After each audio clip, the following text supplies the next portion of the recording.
Hello again, Justin here. As young people, your potential is limitless. So long as you work hard and do your research, you have a vast horizon of opportunities that could come your way. Maybe you want to be an astronaut or a deep sea diver. Many people want to become professional athletes or rock stars. One of the most common big shot dream youngsters have is to become president of the United States. Sure, this may seem far-fetched, but seriously, someone has to be elected president, and who's to say it couldn't be you one day? Well, there are some rules for becoming president, and a lot that goes into how the executive branch is organized. We're going to be discussing all of that in today's lesson. By the end of this lesson, you will be able to analyze the structure of the federal executive branch in terms of the requirements to hold office, length of terms, and organization. Let's get to work.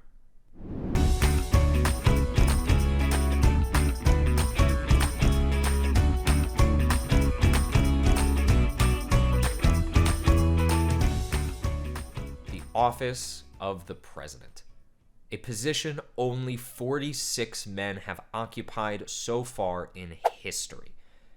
What's involved in the duties of the president? And how was the executive branch broken up into separate jobs? In this series, we will break all of that down. Some of the president's duties include being both the chief executive and head of state.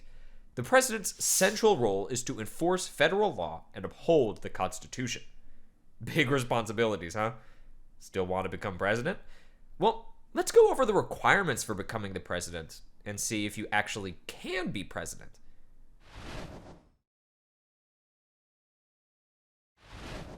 The requirements to become president of the USA include all of these. You have to be a natural-born citizen of the United States, which means you are a person born on U.S. soil or to a parent with American citizenship. Believe it or not, this is the only government office to hold such a requirement. It's not just about birth, however. Another requirement is that you have to have lived in the United States for at least 14 years to run for president. On top of all that, you have to be at least 35 years old. Time for a bit of trivia. Who was the youngest president ever to be elected? Time's up. Fun little fact, most people think John F. Kennedy Jr. was the youngest president, but they're wrong. The youngest president to take office was Theodore Roosevelt at age 43. Roosevelt was vice president and took over after President McKinley was assassinated. With that, let's pause here for a classy show what you know. In your notebook, please answer the following questions. How old do you have to be to serve as president? What requirement is unique to the office of the president? How many years must you have lived in the United States to become president? Quick brain buster. Do you agree with the requirements the framers put on the position?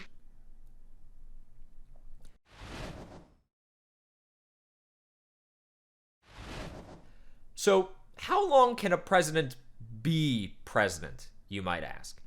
The term length for president is 4 years in office. Surprisingly, there used to be no limit to the number of terms. However, this 22nd Amendment did away with that.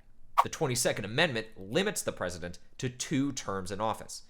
A president can serve a split term, meaning less than 2 years, if having to take the office from another president, and then can serve 2 additional terms.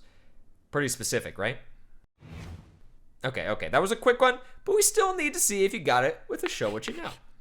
In your notebook, please answer the following questions. How long is a presidential term? How many terms could a president serve before the 22nd Amendment? Brainbuster. In your opinion, how might term limits check presidential power? Hey, this is similar to the question you answered in the last series. Remember how big of a job you're signing up for? Can't do it alone, so let's look at how the executive branch is organized.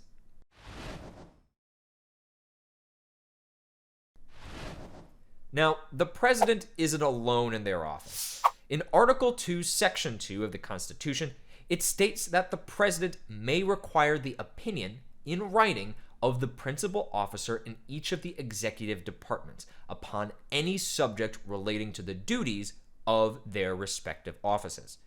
This clause creates something called a cabinet. The cabinet is made up of the heads of the 15 major executive departments. There are departments for all sorts of things, and each one of these departments is responsible to report back to the president on whichever area they have been charged with. The president gets to pick each department head, normally called secretary, who leads each department. Secretary. Drop the A, R, and Y, and you have the word secret.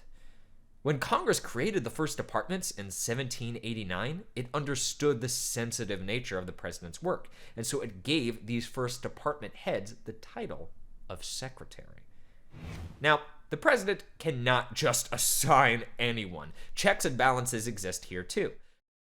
The Senate must confirm the president's appointments, and this checks the president's power. But wait, all parts of the executive branch are created and empowered by Congress, which is also an important check on presidential power. Fascinating, I know. Another part of the executive branch we'll discuss has limited access to the president and operates outside the control of the president. This part is known as independent agencies. Now, these agencies, unofficially known as the fourth branch, and by some are undemocratic as they are less accountable to elected officials and the people, are typically controlled by Congress through the use of subpoenas or acts of law. But other than that, they run on their own track.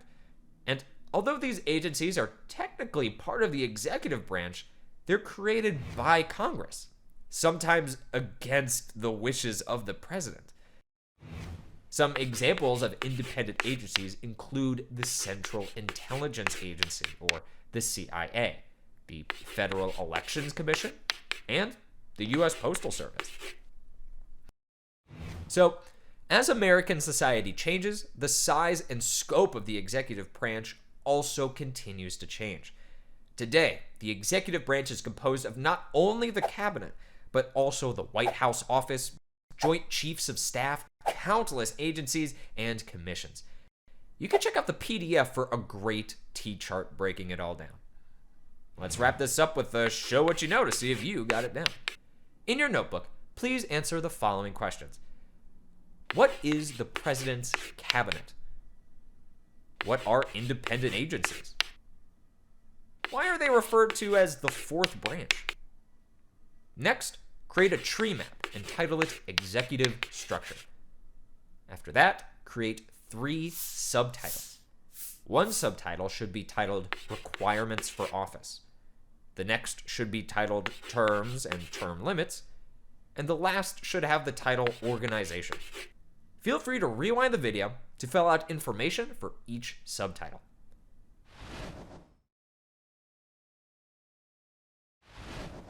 Time to recap. Today we learned that the president is charged with enforcing federal law and upholding the Constitution. Today, the president is limited to 2 4-year terms, but can serve a total of 10 years if succeeding a president.